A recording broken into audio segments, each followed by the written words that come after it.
Hello बच्चों, you are most welcome in online classes.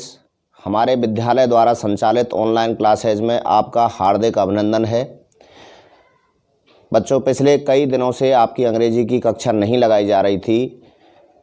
आज फिर से मैं इंग्लिश क्लास के लिए आपको बता दूं कि पिछली क्लास में मैंने आपको जो टॉपिक चल रहा था लेटर राइटिंग के अंतर्गत मैंने आपको बताया था कि लेटर्स दो प्रकार के होते हैं, एक इनफॉर्मल लेटर्स और दूसरे फॉर्मल लेटर्स। इनफॉर्मल लेटर्स अनौपचारिक पत्र जो होते हैं उसमें व्यक्तिगत पत्रों को सम्मिलित किया गया था। यदि किसी मित्र के लिए, किसी रिश्तेदार के लिए या अपने सगे संबंधी के लिए जो पत्र लिखे जाते हैं उनको अपन अनौपचारिक पत्रों की श्रेणी में रखते हैं, जिनको इनफॉर्मल लेटर्स के नाम से जाना जाता है। उसके बाद मैंने आपको बताया था फॉर्मल लेटर्स, औपचारिक पत्र। औपचारिक पत्रों के अंतर्गत मैंने आपको बताया था कि किस प्रकार से फॉर्मल लेटर्स को लिखा जाता है। उसको मैंने पिछली क्लास में 6 भागों में डिवाइड करके बताया था कि फॉर्मल लेटर्स को आप 6 भागों में डिवाइड करके और बड़े आसानी से लिख सकते हो। इसी क्रम को आगे बढ़ाते हुए आज की क्लास में मैंने जो पहले कुछ, अभी तो बाकी एप्लीकेशन है, एप्लीकेशन किसी के लिए हमें प्रार्थना पत्र लिखना है, वो भी इन्हीं की श्रेणी में आता है। अभी वो शेष बचे हुए हैं, तो आज की क्लास में मैं आपको उसी क्रम को आगे बढ़ाते हुए जो हमारा लेटर्स का क्रम चल रहा है उसी में मैं आज की क्लास में हमारा टॉपिक है लेटर राइटिंग। क्या चल रहा है बच्चों? Letter writing. और इसके अंतर्गत भी मैंने आपको बताया था कौन से चल रहे हैं, फॉर्मल लेटर्स। फॉर्मल लेटर्स यानी औपचारिक पत्र, जिनको 6 भागों में डिवाइड करके मैंने आपको बताया था। तो उसी क्रम में आगे बढ़ते हुए आज मैं आपको बता रहा हूं letter about suggestion on expensive marriage ceremony, यानी सजेशन, सुझाव देते हुए किसी, मान लीजिए किसी एडिटर को हमें पत्र लिखना है और उसमें हमें अपने सुझावों को सम्मिलित करते हुए कि जो आजकल जो शादी समारोह होते हैं वो बहुत ज़्यादा खर्चीले होते हैं, तो उसके बारे में सुझाव देते हुए कि मेरे जो व्यक्तिगत सुझाव हैं उनको आप अपने समाचार पत्र के द्वारा प्रकाशित करें। तो मान लीजिए हमारे पास प्रश्न आया हुआ है, जैसे प्रश्न दिया हुआ है, imagine that you are Rakesh.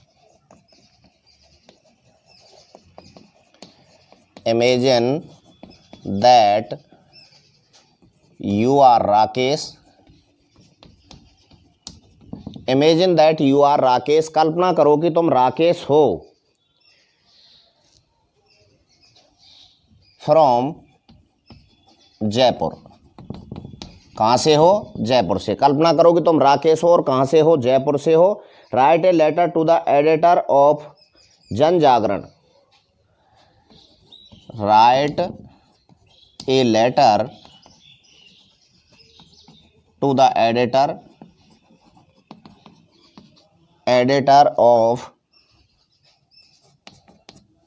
दिखाई दे रहा होगा बच्चों साफ, editor of Jan Jagran, expressing your suggestions.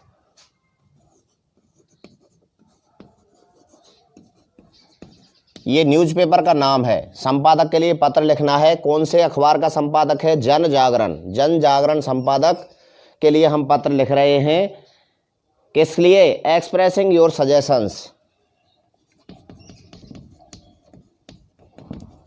Expressing your suggestions. Expressing your suggestions यानी व्यक्त करते हुए तुम्हारे सुझाव। किस पर? On expensive marriage ceremonies. On expensive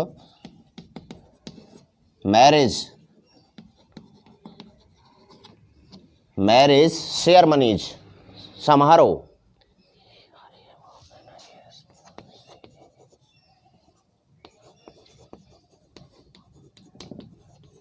ceremonies.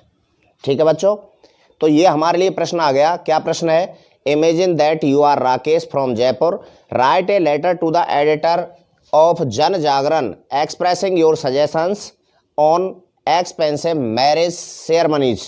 अर्थात जन जागरण जो समाचार पत्र है उसके संपादक के लिए आपको अपने सुझावों को व्यक्त करते हुए किसके ऊपर, ऑन एक्सपेंसिव मैरिज सेरेमनी, यानी जो शादी समारोह हैं खर्चीले, जिन पर बहुत ज़्यादा रुपए खर्च होते हैं, उनके बारे में अपने सुझाव व्यक्त करते हुए हमें एक पत्र लिखना है। वो किसके लिए, एडिटर के लिए यानी संपादक के लिए। कौन से अखबार का है वो, जन जागरण का है। तो मैंने आपको बताया था कि इन पत्रों को हम 6 पार्ट्स में डिवाइड करके बड़े आसानी से स्टेप बाय स्टेप लिख सकते हैं। तो पहला पार्ट था, क्या था, मैंने आपको बताया था, पहले पार्ट में क्या होता है, सेंडर्स एड्रेस, यानी पत्र भेजने वाले का पता। ठीक है बच्चों। सेकंड पार्ट मैंने आपको बताया था रिसीवर्स एड्रेस, जिसको पत्र मिलेगा यानी पत्र प्राप्त करने वाले का पता। ठीक है, उसके नीचे डेट लिखनी है। उसके बाद सब्जेक्ट, किस विषय में आप पत्र लिख रहे हो। फिर उसके बाद मैंने बताया था क्या, रेस्पेक्टेड शब्द लगा करके हम जिसके लिए पत्र लिख रहे हैं। फिर मैसेज बॉडी, मैसेज बॉडी के बाद कॉन्क्लूजन, निष्कर्ष जो है उसका। और लास्ट में लेफ्ट हैंड साइड कॉर्नर में क्या लिखना है, योर्स फेथफुली या योर्स अफेक्शनेटली। इस प्रकार 6 भागों में हमें अपने पत्र को बांट करके लिखना है। तो देखिए पहला स्टेप हम स्टार्ट करते हैं। सबसे पहले हमें क्या करना है, सेंडर्स एड्रेस, पत्र जो लिख रहा है, कौन लिख रहा है यहाँ प्रश्न में हमें ध्यान देना है। मैंने आपको पहले भी बताया था कि सेंडर्स एड्रेस, यदि प्रश्न में किसी का नाम दिया हुआ है, एड्रेस दिया हुआ है, तो फर्स्ट प्रायोरिटी हमें उसी पते के लिए, उसी नाम के लिए देनी है।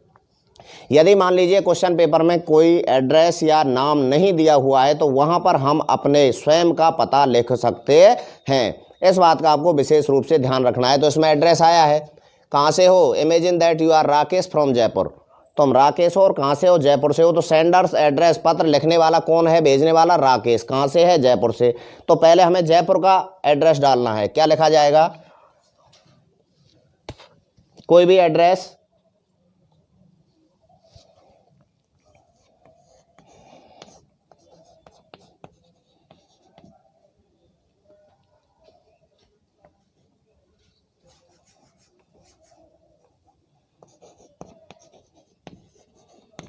तीन 306 आमिर गेट जयपुर। 306 आमिर गेट जयपुर। आज मान लीजिए जैसे 22 सितंबर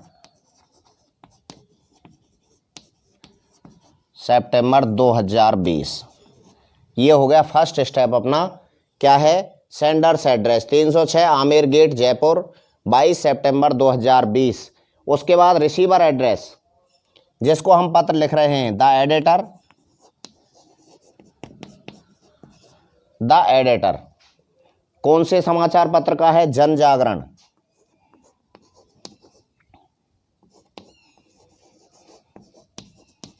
जन जागरण कहाँ, जयपुर का है, जयपुर। ठीक है बच्चों। अगला स्टेप, किस विषय में हम पत्र लिख रहे हैं, सब्जेक्ट, जिस विषय में पत्र लिखा जा रहा है, किसके लिए। अब देखो हमारा सब्जेक्ट क्या है, write a letter to the editor of Jan Jagran expressing your views suggestions on expensive marriage ceremony. हम किस विषय में सुझाव भेज रहे हैं, तो expensive marriage ceremony, expensive marriage ceremonies.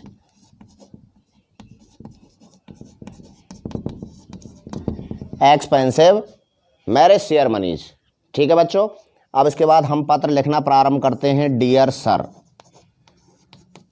मैंने आपको बताया था डियर सर लिख सकते हैं या रेस्पेक्टेड सर लिख सकते हैं। मैं ऑब्लिक लगा करके लिखता हूं, जो आपको उचित लगे। रेस्पेक्टेड सर, जो आपको उचित लगे। दोनों नहीं लिखने, केवल एक लिखना है, या तो डियर सर या रेस्पेक्टेड सर। ये हो गया।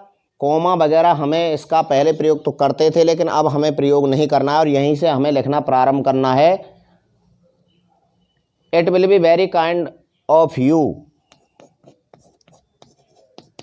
It will be very kind of you, it will be very kind of you publish my views on,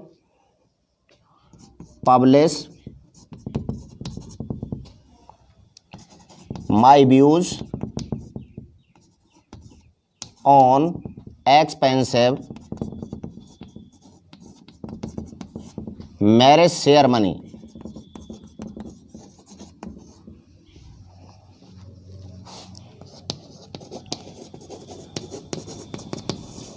share मनीज, ठीक है बच्चों। In your esteemed newspaper, in your esteemed newspaper, यानी आपके प्रकाशित होने वाले समाचार पत्र में यह बहुत ही क्या होगी, it will be very kind of you publish, यानी यह आपकी एक कृपा होगी, आपकी दयालुता होगी कि यदि आप मेरे सुझावों को, विचारों को अपने प्रकाशित होने वाले समाचार पत्र में छापें तो।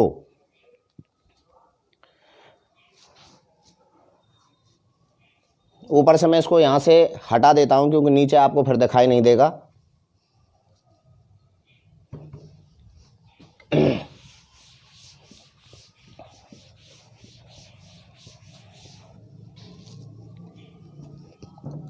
देखिए, अब यहाँ तक तो ये हो गया। इसके बाद हमें अब क्या करना है कि जिसमें हम सुझाव दे रहे हैं उसके बारे में लिखनी है। Marriage share money is an important share money.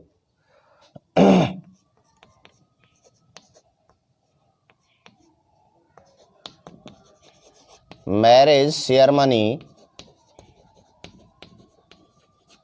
Marriage share money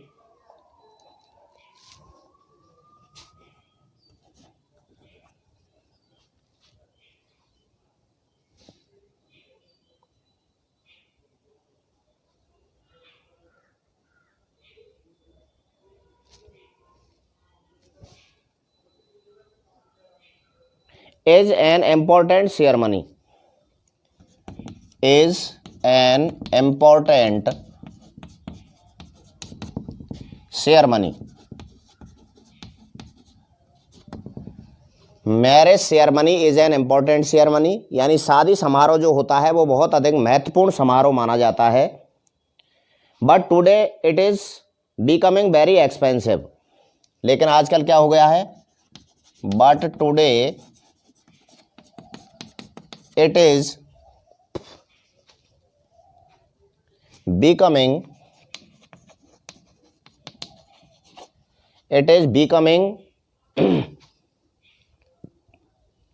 very expensive,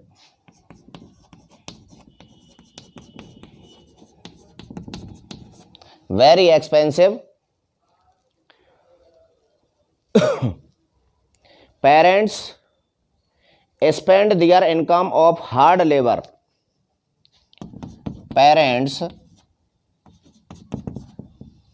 parents जो माता पिता हैं, parents spend there income,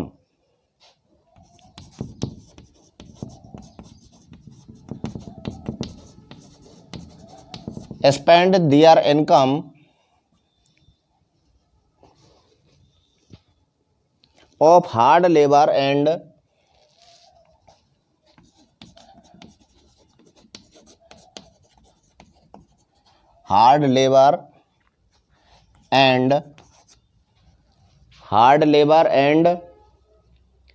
saving on band,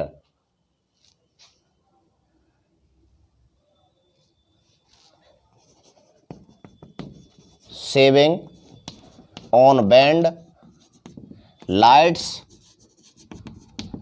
comma लगाते चलना, यानी जिस पर रुपए खर्च किए जाते हैं। On band, light, decoration, tent, dinner, lights, tent, decoration,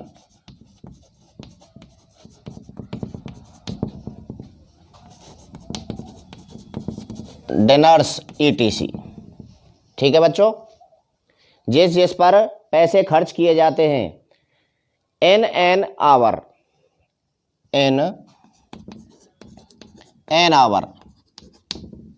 यानी 1 घंटे का मामला होता है और उसमें इतने सारे पैसे खर्च किए जाते हैं। In an hour, if they give this money to their son और daughter, if they give, if they give this money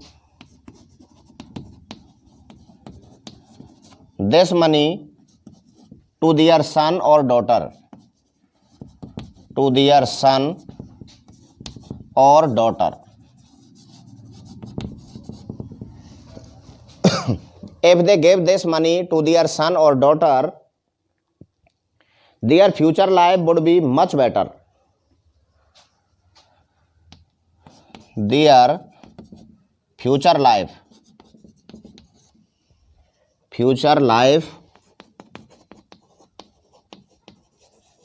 would be much better.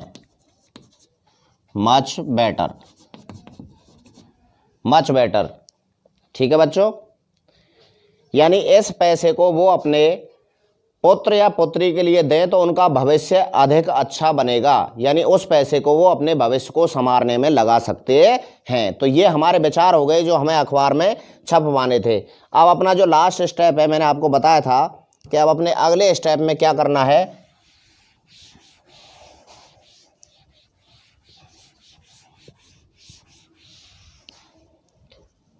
एक लाइन जो उसके जो संपादक है उसके ध्यान को आकर्षित करने के लिए, कॉन्क्लूजन, इसको निष्कर्ष बोला जाता है, उसके लिए I should be highly obliged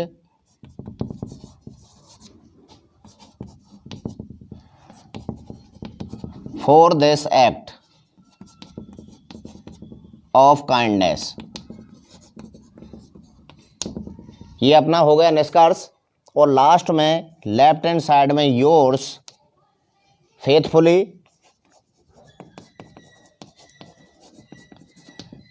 कौन है, लिखने वाला पत्र राकेश। इस प्रकार से हमारा पत्र पूरा कंप्लीट हो गया। तो 6 स्टेप में मैंने बांटा था पत्र को। पहला सेंडर्स एड्रेस, दूसरा रिसीवर्स एड्रेस, सब्जेक्ट किस विषय में हम पत्र लिख रहे हैं, उसके बाद मैसेज बॉडी, और मैसेज बॉडी के बाद एक कॉन्क्लूजन, एक लाइन, और उसके बाद लास्ट में योर्स फेथफुली या योर्स सिंसियरली या योर्स अफेक्शनेटली लिख करके और पत्र लिखने वाले का नाम नीचे लिख दिया जाता है। इस प्रकार से हमें पत्र को, जो फॉर्मल लेटर्स हैं, इस प्रकार से उनको पूरा करना है। तो इसे आप अपनी नोटबुक में नोट करें। हाँ बच्चों, देखिए, अगर मान लीजिए और भी अभी एडिटर के लिए पत्र जो मैं आपको लिखा रहा हूँ, इसके बाद अभी शेष बचे हुए हैं, जैसे एप्लीकेशंस है, और एक लास्ट में जो इम्पोर्टेंट टॉपिक है लेटर्स के अंतर्गत आता है, वो है ईमेल, इलेक्ट्रॉनिक मेल। ठीक है, तो पहले अभी आज की क्लास में एक मैं एडिटर को पत्र और आपको करा रहा हूँ। अपनी अगली क्लास में मैं आपको जो एप्लीकेशन लिखे जाते हैं, जो भी फॉर्मल लेटर्स के अंतर्गत आते हैं, जिनको प्रार्थना पत्र के नाम से जाना जाता है। तो मान लीजिए प्रश्न आता है आपके लिए, imagine that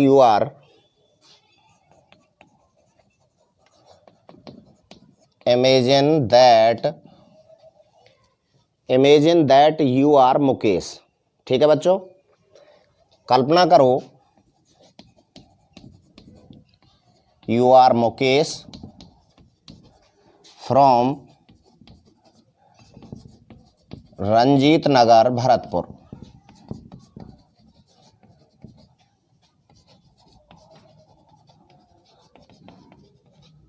Ranjit Nagar, Bharatpur. Write a letter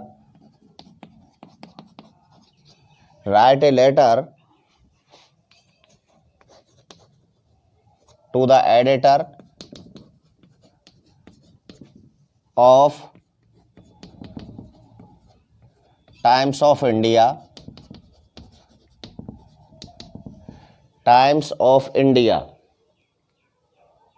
expressing your suggestion on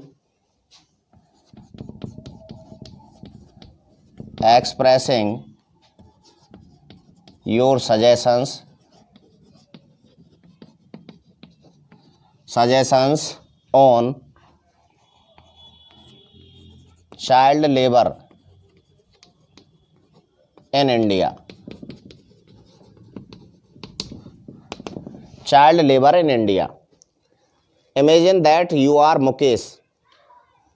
कल्पना करो कि तुम मुकेश हो, from Ranjit Nagar Bharatpur, write a letter to the editor, संपादक के लिए पत्र लिखना है, वो भी कौन से समाचार पत्र का है, times of India.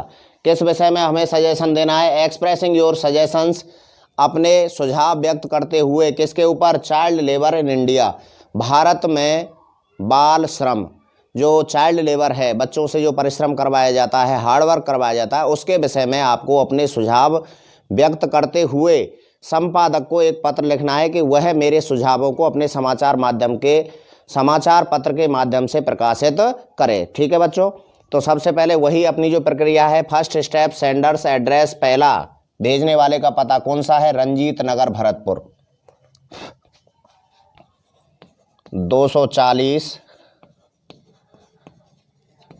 Ranjit Nagar Bharatpur, Ranjit Nagar Bharatpur. जैसे आज पत्र लिख रहे हैं तो 22 सितंबर 2020 ये हो गया। किसके लिए लिख रहे हैं, द एडिटर, समाचार पत्र का नाम टाइम्स ऑफ इंडिया, कहाँ का है न्यूज़पेपर, भरतपुर का है तो भरतपुर, जयपुर का है तो जयपुर, भरतपुर। इसके बाद आता है अपना सब्जेक्ट, किस विषय में लिख रहे हो, चाइल्ड लेबर जो इंडिया में चल रहा है उस विषय में, तो बैन, क्या बैन लगाने के लिए किस पर, on child labour, ban on child labour, ये अपना सब्जेक्ट हो गया। यहाँ से पत्र लिखना प्रारंभ करते हैं, respected sir,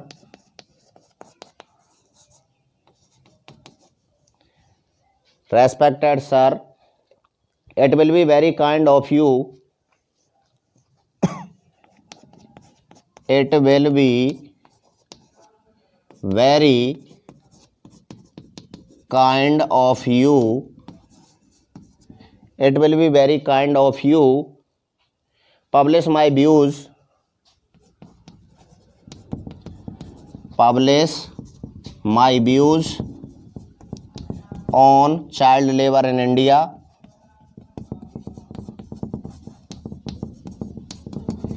child labor in India, child labor in India, in your esteemed newspaper, in your esteemed newspaper, esteemed newspaper। ठीक है बच्चों, यहाँ तक हो गया। उसके बाद हमें क्या करना है, अपने सुझाव व्यक्त करने हैं।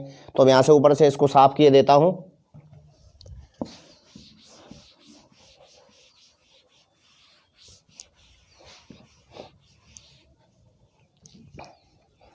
एस्टीम्ड न्यूज़पेपर, अब इसमें अपने child labour is band in India by the government, अपने विचार, अब जो सुझाव हैं, child labour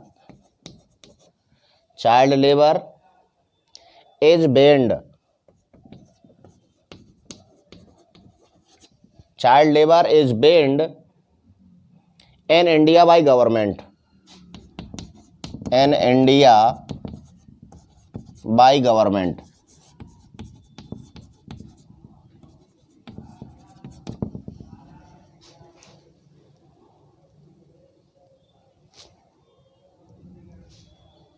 but still we can see a lot of children,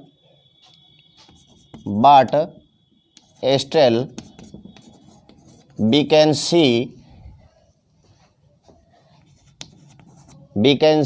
a lot of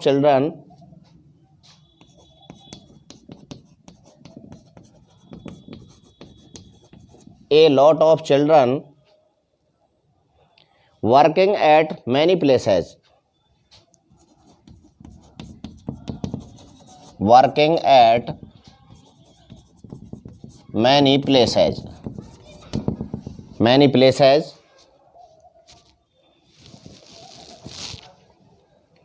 they are compelled to do even dangerous works, they are compelled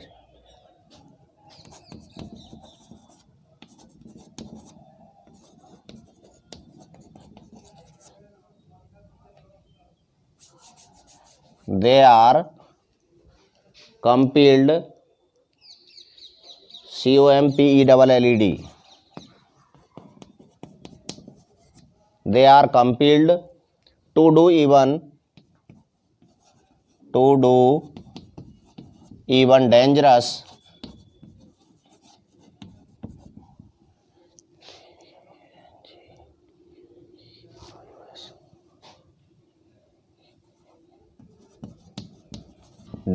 work. They are compelled to do even dangerous work. It is a great curse of our country. It is a great curse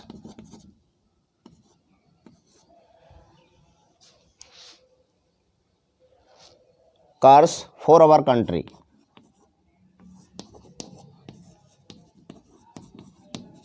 कर्स दुर्भाग्य की बात है. Our country, there should be public awakening in this matter. There should B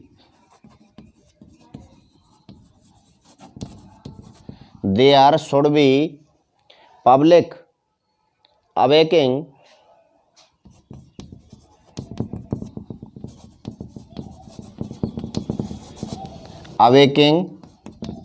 in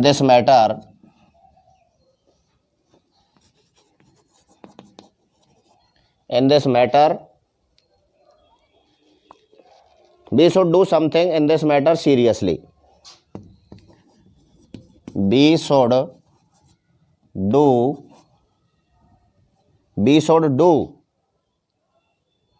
in this matter seriously.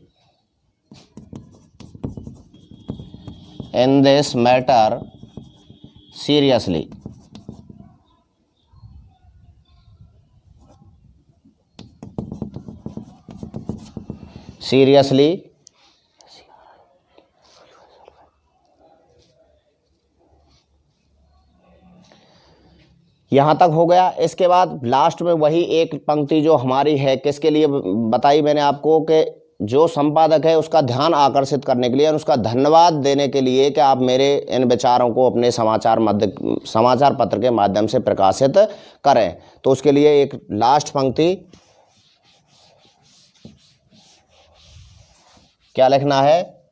I should be highly obliged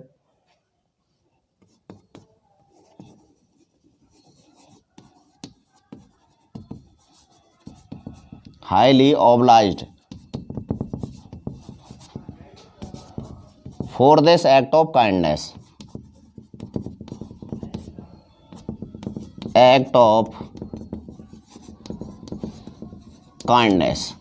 यानी आप मेरे इन विचारों को अपने समाचार पत्रों के माध्यम से प्रकाशित करते हो, तो I should be highly obliged for this act, यानी इस कार्य के लिए मैं आपका बहुत ही आभारी रहूंगा, जो दयालुतापूर्ण जो आप कार्य करने जा रहे हो. योर्स फेथफुली, देखो क्या नाम दिया हुआ है, मुकेश.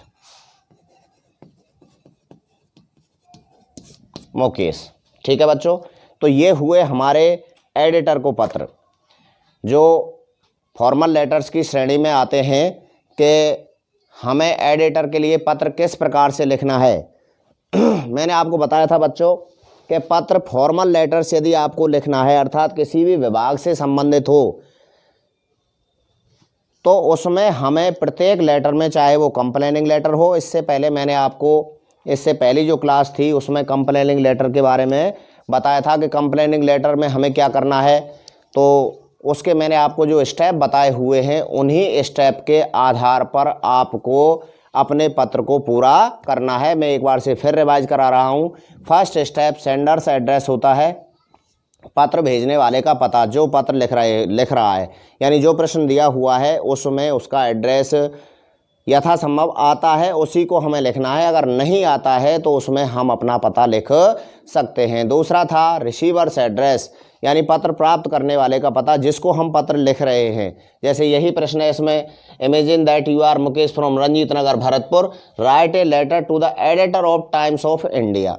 ठीक है, किसके लिए पत्र लिखना है? संपादक के लिए. किसका? कौन से अखबार का? Times of India. ठीक है बच्चों. सेकंड स्टेप, यानी पहले सेंडर्स एड्रेस के बाद डेट और डेट के बाद रिसीवर्स एड्रेस, और उसके बाद हमें रेस्पेक्टेड, यानी एक पॉइंट छूट गया, सब्जेक्ट, किस विषय में आप पत्र लिख रहे हो, तो सब्जेक्ट के लिए सब्जेक्ट लिख दिया। उसके बाद डियर सर या रेस्पेक्टेड सर लिखने के बाद में हमें अपना पत्र लिखना है, जो 3 पंक्ति 4 पंक्ति 5 पंक्ति जितना हम लिख सकते हैं। उसमें चुनिंदा शब्दों का हमें प्रयोग करना चाहिए, अच्छे शब्द होने चाहिए, इफेक्टिव शब्द होने चाहिए, जो पत्र पढ़ने वाले पर कोई अपना प्रभाव छोड़ सकें। और उसके बाद एक पंक्ति आभार व्यक्त करने के लिए कि यदि आप ऐसा करते हो तो मैं आपका आभारी रहूँगा। और लास्ट स्टेप जो है योर्स फेथफुली या योर्स अफेक्शनेटली या योर्स सिंसियरली, और जो पत्र लिख रहा है उसका नाम यहाँ पर लिख दिया जाता है। इस प्रकार से हमें फॉर्मल लेटर्स को लिखना है। विशेष रूप से ध्यान रखना है, पत्र लिखते समय स्टेप क्रम से, सही पंक्ति के अनुसार और बिल्कुल साफ साफ हैंडराइटिंग में लिखे हुए होने चाहिए, ताकि पढ़ने वाला आपके सेंटेंस को पूरी तरह पढ़ सके और उसका भाव महसूस कर सके। क्योंकि अच्छे अंक लाने के लिए एक अच्छे शब्दों का प्रयोग करना बहुत ही आवश्यक होता है। ठीक है बच्चों, अगली क्लास में हम आपके लिए जो फॉर्मल लेटर्स में और जो क्रम रह गए हैं, जिसमें अभी शेष बचा हुआ है, एक तो मैं आपको बता रहा था एप्लीकेशन, प्रार्थना पत्र, प्रार्थना पत्र किस हिसाब से लिखा जाता है, एप्लीकेशन बचा हुआ है, और दूसरा है ईमेल अर्थात इलेक्ट्रॉनिक मेल। तो अगली क्लास में हम आपको पहले एप्लीकेशंस के बारे में और उसके बाद ईमेल यानी इलेक्ट्रॉनिक मेल के बारे में बताएंगे। जय हिंद।